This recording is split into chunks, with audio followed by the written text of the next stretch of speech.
Migrant cartoning machine can be divided into vertical structure and horizontal structure.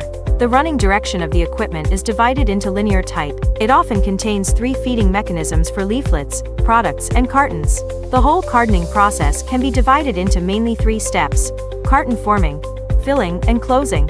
The sealing way can be divided into glue spraying, flap inserting, and bottom buckling. It can be used alone or cooperated with other machine. In Migrant, we can customize cartoning machine with different functions as your requirements. Also integrate upstream and downstream machines to form complete production line. Get the solution? Please contact me.